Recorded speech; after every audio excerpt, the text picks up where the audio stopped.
안녕하세요. 오늘도 사연살롱을 찾아주셔서 감사합니다. 저는 30대 유부녀예요. 저는 무남 동녀였어요. 외동딸이었지만 안타깝게도 부모님의 사랑을 듬뿍 받았던 아이와는 거리가 멀었네요.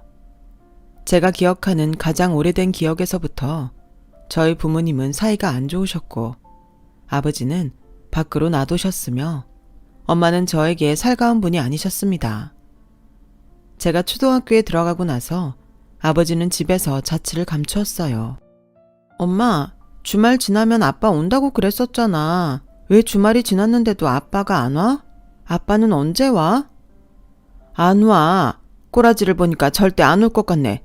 그러니까 너도 네 아빠 기다리지 마. 아니, 웬만하면 너한테는 아빠라는 사람이 아예 없다고 생각을 해. 당시에는 엄마의 발언을 오롯이 이해하기가 힘들었고 저는 넋이 나간 채로 아버지를 찾았었죠. 그러나 그런 저를 엄마는 외면하셨어요. 저는 혼자 아빠의 행방에 대해서 궁금해하면서 가슴앓이를 하였고 그렇게 자라나다가 부모님의 이혼 소식을 알게 되었어요. 별거를 하셨다가 끝내 이혼을 하신 것이었죠. 어린 딸이 눈에 밟히지도 않았는지 어쩜 그렇게 무정한 태도로 제대로 된 마지막 인사 한마디 없이 떠날 수 있었는가를 생각하면 아버지란 사람이 악마처럼 여겨졌습니다. 애초에 친가 쪽 친척들과는 왕래 따위는 없었기 때문에 그대로 아버지와는 영영 소식이 끊어졌고 접점이 하나도 없었어요. 그 인간을 만나지만 않았어도 내 인생이 이렇게 나락으로 떨어지진 않았을 텐데 내가 왜 이 모양 이 꼴로 살아야 돼? 엄마, 제발 이제 술 좀 그만 마셔. 오늘 저녁밥도 안 먹고 지금까지 술만 마시고 있는 거 알아? 엄마는 자기 딸 생각은 안 하지? 엄마는 내가 불쌍하지도 않나 봐. 내가 왜 내 생각을 해야 하니? 그리고 내가 너보다 100배, 1000배는 더 불쌍해. 알아? 저는 커가면서 엄마 때문에 숨이 턱턱 막혀왔습니다. 뭐든지 상황을 꼬아보고 금세 시리에 빠지고 술에 의존하려고 드는 엄마를 보면서 저도 점차 미쳐가는 것만 같았어요. 집구석에 돈이 있을 리는 만무하였습니다. 하도 돈을 빌려댔더니 외가 쪽 친척들한테는 결국 절연당했어요. 빌려준 돈을 안 받아도 되니까 앞으로 제발 연락 좀 하지 말아달라면서 하나같이 저희 모녀에게 그러더군요. 저는 지독한 가난 그리고 애정결핍 상태에서 학창시절을 지났습니다. 문제집을 사비로 사본 적도 없었고 매점은 한 달에 기껏해야 2번 정도 갈 수 있는 곳이었으며 비가 오지 않는다면 무조건 등하교를 걸어서 했어요. 버스비조차도 아까웠거든요. 입시학원 한번 다니지 않고 저는 수능시험 공부까지 해서 대학에 들어갔습니다. 알아주는 곳은 아니었어요. 다만 장학금이 나오길래 선택한 곳이었죠. 네가 무슨 능력이 있어서 대학생활을 하겠다는 건지 모르겠다. 대학 나오면 고졸보다 더 좋은 직장 다닐 수 있는 건 확실하니?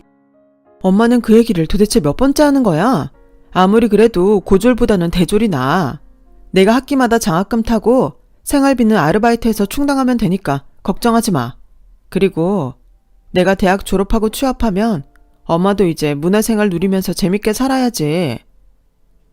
얘가 참나 말이나 못하면 이미 망한 인생? 나는 그런 거 필요 없으니까 너나 실컷 누려라. 너만 행복하게 잘 살아도 나는 여한이 없을 것 같으니까. 그날따라 엄마의 말투며 목소리가 이상했어요. 묘하단 기분을 느꼈지만 어리석었던 저는 그 직감을 모른 척 하였습니다.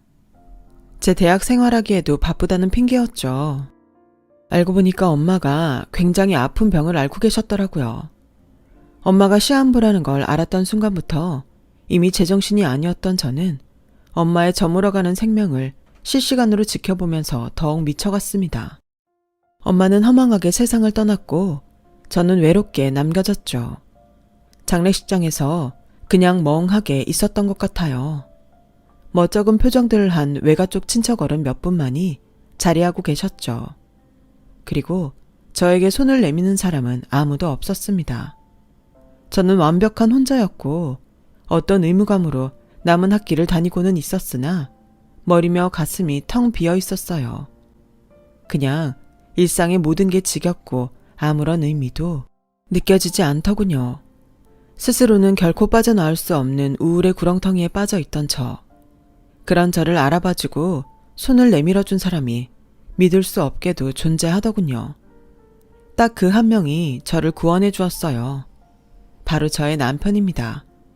대외 활동을 하다가 건너 알게 되었던 사이인데 안지는 2년 정도 되었지만 아무런 관계의 발전도 없었거든요. 그런데 남편이 우연히 제가 얼마 전에 모친상을 당했다는 소식을 접하곤 저를 만나러 왔던 겁니다. 얘기 듣고 나니까 너무 신경이 쓰여서 미치겠더라. 네가 전에 분명히 외동이라고 했던 걸 들었던 것 같아서 형제 자매도 없이 모친상 치르려니 힘들었겠다. 아버님도 심정이 많이 어려우시겠네. 아니에요, 오빠. 사실 저는 아빠가 없거든요. 아주 어릴 적에 부모님이 이혼하셔서 내내 편모 가정에서 자라왔어요. 일부러 숨기려고 한 건 아닌데 어쩌다 보니 주위에 아빠 없단 사실을 숨긴 꼴이 되었네요. 죄송해요. 뭐? 네가 왜 죄송해야 돼? 그런 말 하지 마. 오히려 내가 미안하다. 너를 더 잘 챙겨줬어야 했는데 하는 후회가 들어. 저는 남편이 저를 왜 그렇게 신경 쓰나 했더니 자기도 모르는 새에 저를 좋아하고 있던 모양이었어요. 남편이 그때 저에게 성큼 다가와 주지 않았다면 분명히 남은 학업을 마무리하지 못했을 겁니다. 남편 덕분에 비록 제 성적은 개판이었지만 간신히 대학 졸업장을 따낼 수 있었죠. 자연스럽게 연인으로 발전한 저희 두 사람은 남편이 취직과 동시에 저에게 청혼을 하면서 급물살을 타게 되었습니다. 과연 나란 사람이 결혼을 해도 되는 것인가? 전적으로 상대방에게 의지하는 사람이 결혼을 할 수 있을까? 하는 의문이 스스로 들어서 사실은 청혼을 거절했었어요. 하지만 이런 저도 좋아 죽겠다면서 꼭 결혼하고 싶다는 남편의 강한 결심에 저도 결국은 마음이 흔들렸습니다. 저는 외롭게 자라왔기 때문에 내심 결혼해서 시댁 식구들이 생긴다면 좋겠다는 계산도 있었네요. 하지만 이것은 저의 우판이었어요. 어째서 그토록 시댁을 욕하는 글들이 인터넷 사이트마다 넘쳐나는지 저는 제가 직접 며느리라는 게 되어보고 나서야 이해할 수 있었습니다. 우선 남편에게는 여동생, 그러니까 저에게는 시누이 되는 사람이 있었고요. 시아버지께서는 지병을 앓고 계셔서 거의 댁에서만 지내시는 분이었어요. 아픈 남편의 수발을 들며 살다 보니까 성격이 괴팍해지셨던 걸까요? 시어머니께서는 굉장히 드센 성격의 소유자이셨고 말씀을 하실 때도 그냥 안 하시고 톡톡 쏘는 말투를 구사하셨죠. 거침이 없었어요. 참나 별꼴을 다 보겠네. 그러니까 천에 구화에다가 가진 것도 쥐뿔이 없는 아가씨라는 거잖아. 엄마, 내가 그런 것들 미리 다 말씀드렸는데 지금 와서 왜 이러시는 거예요? 어디 좋은 직장을 잡은 것도 아니고 물려받은 재산이 있는 것도 아니고 그렇다고 외모가 탤런트 뺨치는 것도 아니고 얌전한 고양이 부뚜막에 제대로 올라간 꼴이네. 아우 기가 막혀라. 처음 인사를 드리러 간 자리에서 시어머니께서는 제 면전에 대고 툴툴거리셨고 저는 입만 꾹 다물고 있었죠. 시어머니의 언행에 깜짝 놀란 남편이 적극적으로 나서지 않았다면 저는 아마 첫 대면 자리에서부터 더한 폭격을 맞았을 거예요. 생각해보면 저같이 부족한 조건의 여자를 며느리로 받아주는 것이 시댁 입장에서는 달갑지 않았을 텐데 성정이 착한 남편만 보고 지레짐작으로 상상의 나래를 펼쳤던 제 자신이 민망하였고 부끄러웠습니다. 제가 환영받지 못하는 걸 몸소 느낄 수 있어서 어찌할 바를 몰랐어요. 시어머니께서는 저를 굉장히 마음에 안 들어 하셨지만 남편은 저랑 결혼하겠다는 고집을 꺾지 않았으니까요. 제가 그 가운데서 도대체 어떤 자세를 취해야 하는지 고민하고 있을 때였죠. 놀랍게도 시아버지께서 끼어드셔서는 엄청난 발언을 하셨어요. 하루라도 빨리 결혼해서 일찍 애를 낳는다면야 좋지. 당신 갑자기 무슨 소리를 하는 거예요?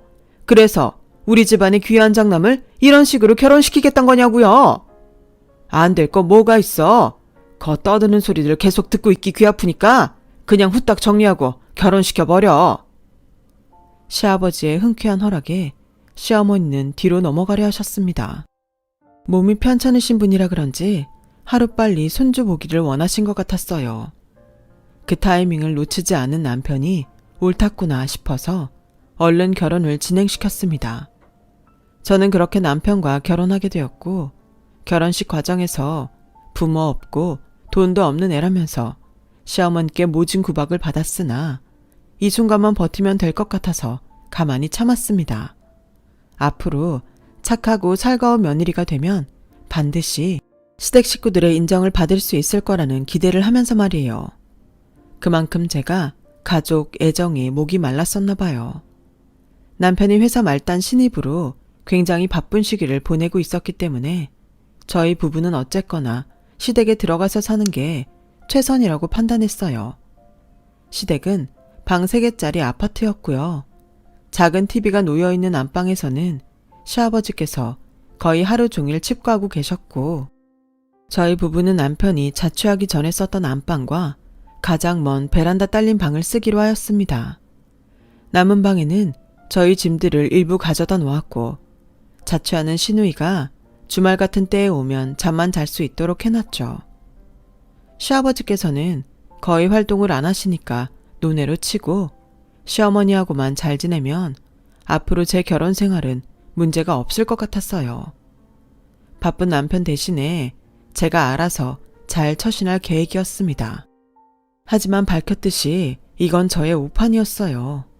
제가 시어머니와 결혼 직후에 가장 많이 나눴던 대화의 패턴은 이러했거든요. 어머니, 이번에는 뭐가 또 그렇게 마음에 안 드시는 건지. 뭐라고? 너는 나를 아주 불만 가득한 사람으로 만들고 싶은 모양이구나. 네? 아니에요. 죄송해요. 그냥 말을 하다 보니까 그렇게 나왔어요. 네 존재 자체가 마음에 안 들어. 그게 문제야. 고아인 것도 내가 다 창피해 죽겠는데 돈까지 없는 가난뱅이인 건 너 스스로도 문제라고 생각 안 하니? 내 아들 등골 빼먹으면서 너는 미안하지도 않아? 양심의 가책이라는 걸 느끼기는 하니? 생각할수록 분통이 터져. 너 취업한다는 건 어떻게 됐어? 다음 주에 면접 보러 다닐 것 같아요. 합격하면 바로 직장 다닐게요. 그럼 바로 다녀야지. 합격하고도 바로 안 다니려고 했니? 이런 영양가 하나 없고 분노와 멸시만 가득한 대화가 시어머니와 하는 소통의 전부였습니다. 제가 집안에 들어오기 전에는 도대체 어떻게 사셨는가 하는 게 궁금해질 만큼 모든 집안일은 저에게 전가가 되었죠. 저는 요리의 젬병이었는데 시어머니께서 무섭게 닥달을 하시니까 겁이 나서 무작정 음식을 했어요. 시어머니 몰래 블로그나 유튜브에서 요리법을 얼른 찾아볼 때면 긴장으로 손이 덜덜 떨려왔죠. 쥐뿔 하나 없이 몸만 딸랑 시집와서 이 집에 들어왔으면 응당 이 집을 귀하게 여기고 네가 직접 가꿔야 하는 거 아니겠어? 안 그래? 네 생각도 그렇지? 네 어머니. 이것만 마저 닦고 얼른 화장실 청소도 할게요. 그래, 너 저번에 보니까 세면대 뒷부분은 제대로 안 닦았더라. 오늘은 더 빡빡 닦아. 시댁에 그 36평짜리 아파트, 그걸 그렇게나 과시하시면서 저를 괴롭히는 수단으로 내미셨다는 게 믿어지지 않습니다. 저는 아파트라고 하면 평생에 살아봤던 게 13평인가? 그 정도 크기였던 주공아파트가 전부였거든요. 이 사실을 아신 시어머니께서는 저를 크게 비웃으면서 제가 풍족한 시댁을 얻지 못했다면 이런 집에 살아보지도 못하고 죽었을 거라고 하셨어요. 그러다가 하루는 제가 눈앞이 핑 돌아서 쓰러졌었어요. 평소에 빈혈도 없었는데 왜 어지러웠을까를 생각하다가 문득 한 가지 가능성을 떠올려냈어요. 그래서 검사를 해봤더니 임신이었죠. 그것도 날짜를 보니까 무려 결혼식을 올리기 전에 임신이 되었던 것이더라고요. 제가 워낙 스트레스를 받거나 하면 생리를 건너뛸 때도 있었고 배가 나오지를 않아서 임신인 거를 몰랐던 거예요. 알고 보니까 뱃속의 아기한테도 괜히 미안한 마음이 들었고 거의 매일같이 야근을 하면서 피곤에 찌든 남편이 임신 소식에는 해맑게 웃으면서 기뻐하는 모습을 보자 착잡한 기분도 들었습니다. 시아버지께서는 무척 좋아하셨어요. 어쨌거나 죽기 전에 손주는 보고 가겠다는 식으로 농담을 하시면서 엄청 좋아하셨는데 시어머니는 상당히 떨떠름해 하셨죠. 그러더니 신우이랑 그렇게나 통화를 자주 해대셨죠. 임신 핑계로 취업 미루려는 것 좀 봐.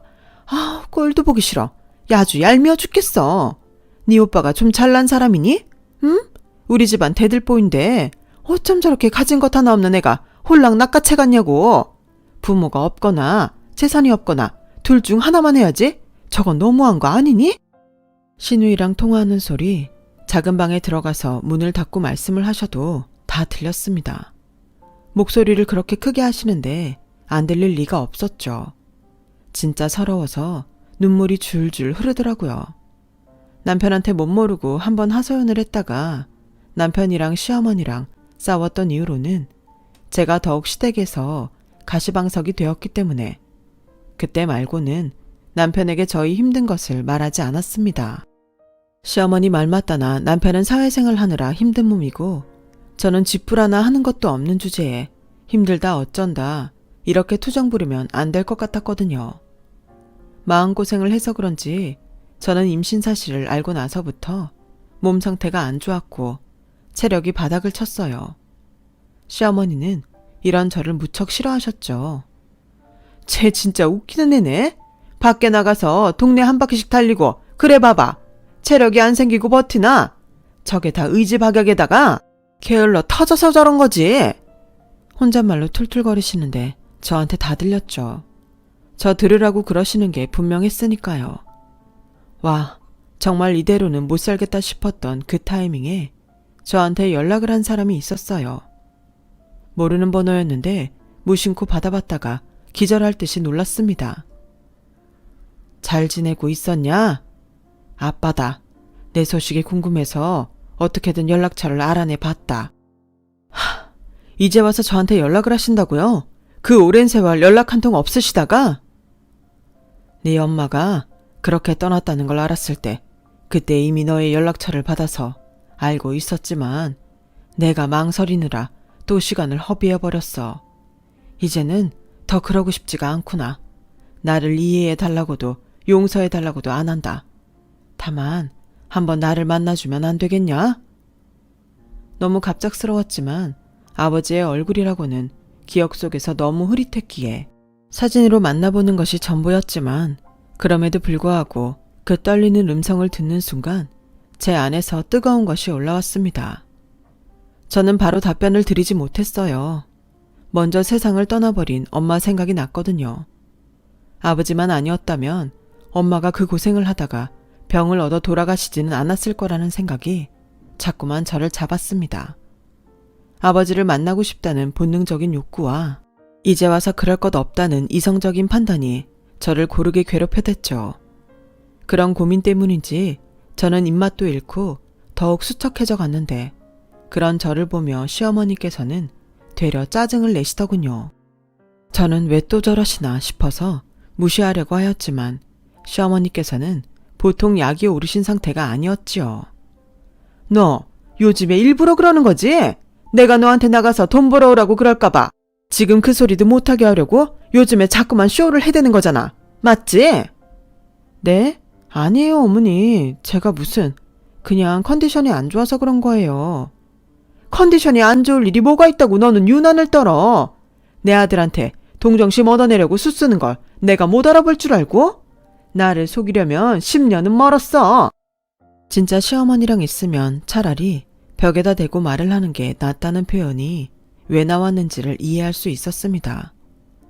뱃속에서 커가는 아이를 위해서라도 저는 분가를 해야겠다 싶었고 이런 뉘앙스를 슬쩍 흘렸다가 시어머니와 또 설전이 일어났죠. 네가 돈이 어디 있어서 집을 얻어서 나간다 마느니 하는 생각을 하고 있는 거야. 그거 전부 다 내 아들 돈 아니니?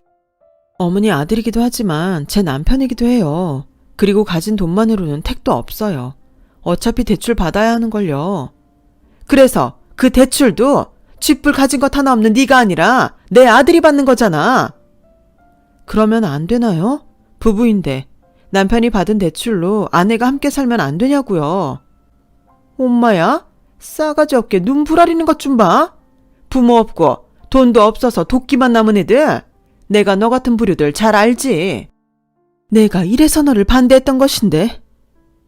웬만큼 잘 참아왔었는데 그 순간에는 짜증이 폭발해서 몸이 막 떨려왔습니다.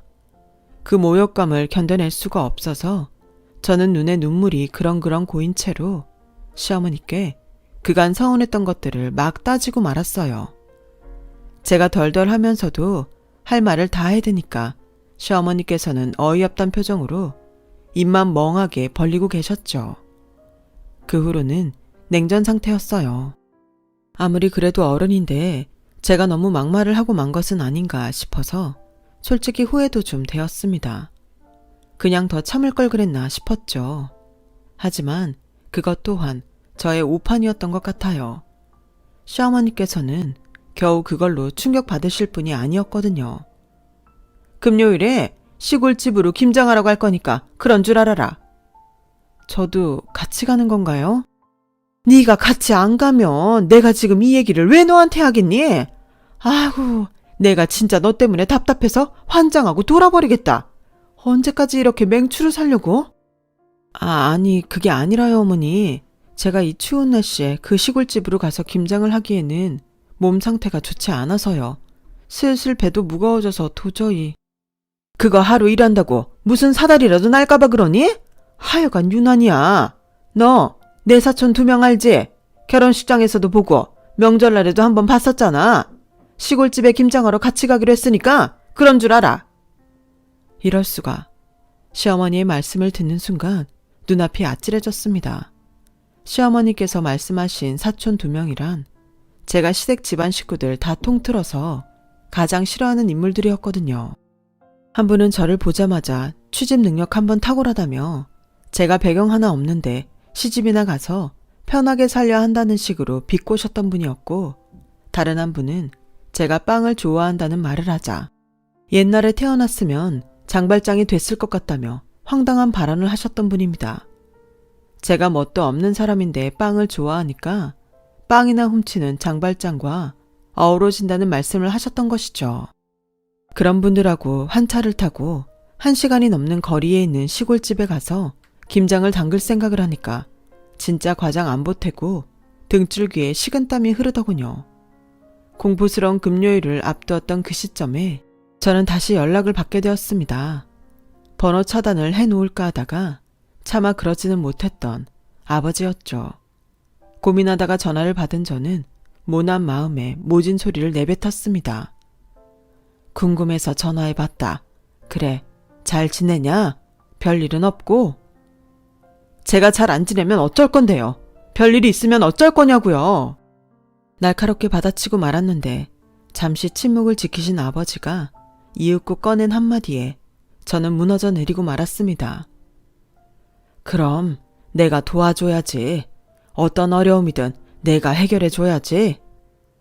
그 도와준다는 말을 듣자마자 저는 완전히 무너져서 엉엉 울고 말았어요.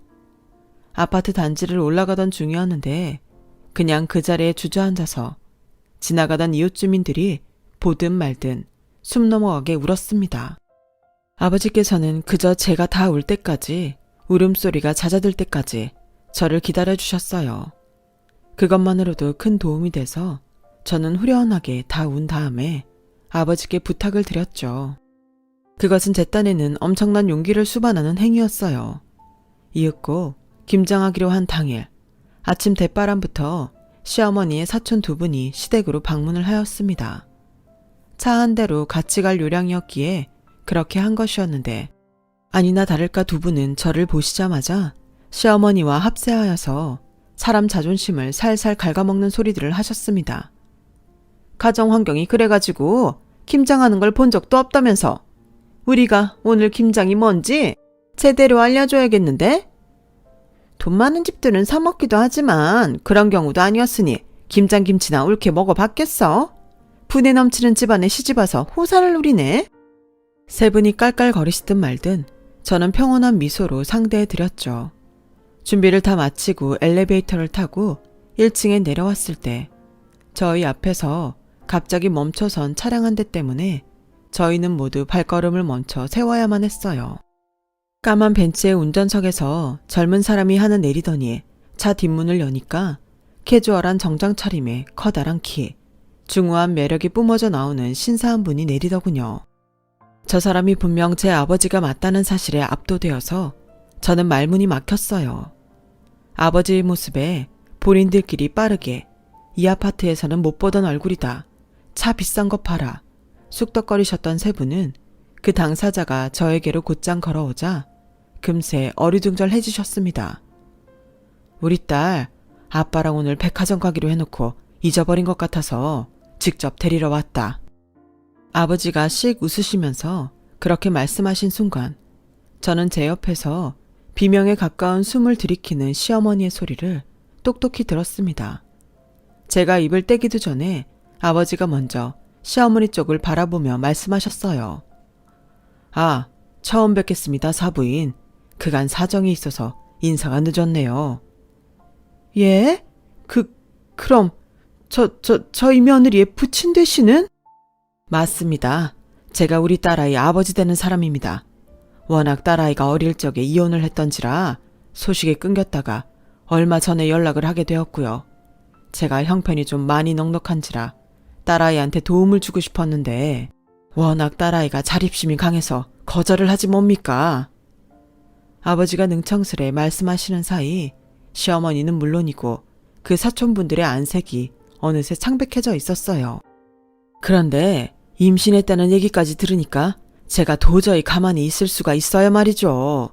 제가 마침 오늘 시간이 나서 딸아이 데리고 백화점이나 한 바퀴 돌까 하는데 제가 데리고 가도 괜찮으시겠죠? 예.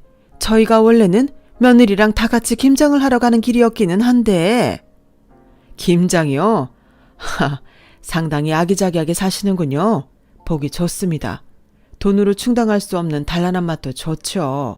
그런데 저희 딸아이는 빼주세요. 임신한 며느리에 대한 배려가 넘치는 분이라면 응당 그러실 줄로 믿습니다. 안 그렇습니까, 사부인? 부드러운 말씨를 구사하고 있지만 압도적인 카리스마를 뿜어내는 아버지 앞에서 시어머니는 아무 말도 못하셨어요. 아버지가 손으로 제 어깨를 감싸시며 벤츠 차량 앞으로 에스코트를 하시는데 뒤통수에 꽂히는 열렬한 시선들이 느껴졌죠. 저는 시댁 3인방에게 아무런 설명도 하지 않은 채 그저 아버지의 차에 올라탔고 그대로 그곳을 벗어났어요. 많이 놀라셨는지 시어머니께서 다리에 힘이 풀리신 것 같은 모습을 힐끗 돌아보면서 말이에요. 아버지가 저를 데려가 주신 곳은 고급 브런치 식당이었어요. 그곳에서 마주 앉아 식사를 하며 이런저런 대화를 나누었습니다. 아버지는 엄마와 극심한 성격 차이를 겪고 그로 인해 결혼 생활에 지독한 염증을 느껴서 어렸던 저를 챙기지 않은 채 그대로 떠나셨던 분이었죠.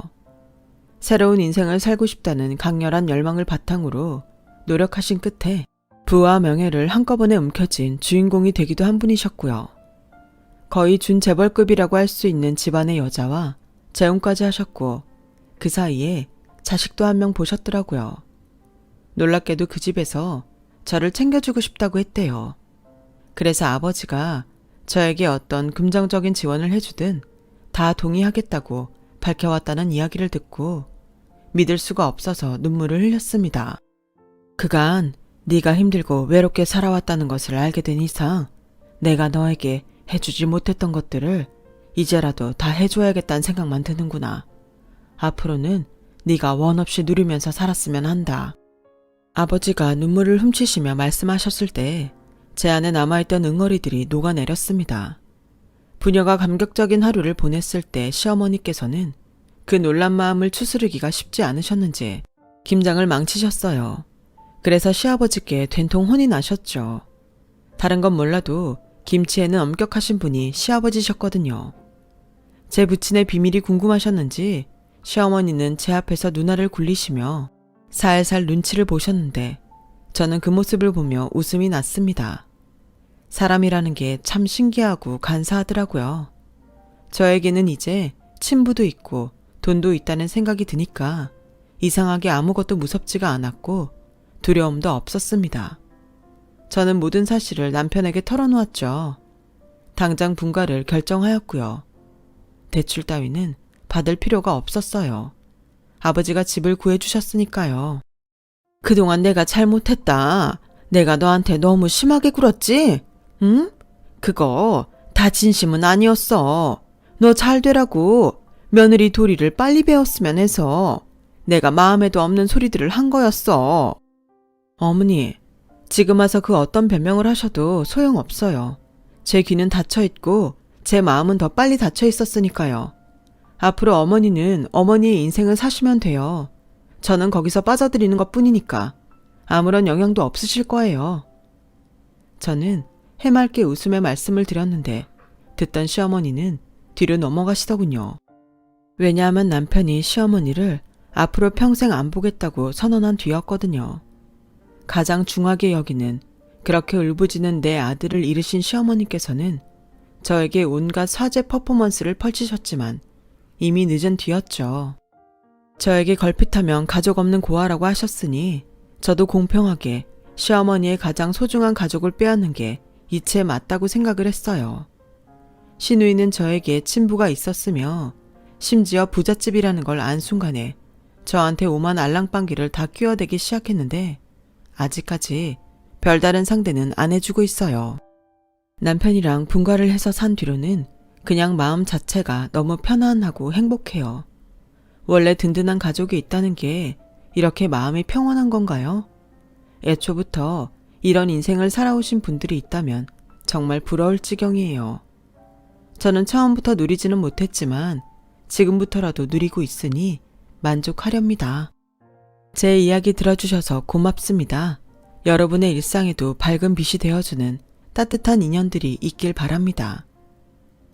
여러분, 사연 댓글에 응원과 현명한 조언 부탁드려요. 좋아요와 구독은 저에게 큰 힘이 됩니다. 오늘도 좋은 일 가득하세요.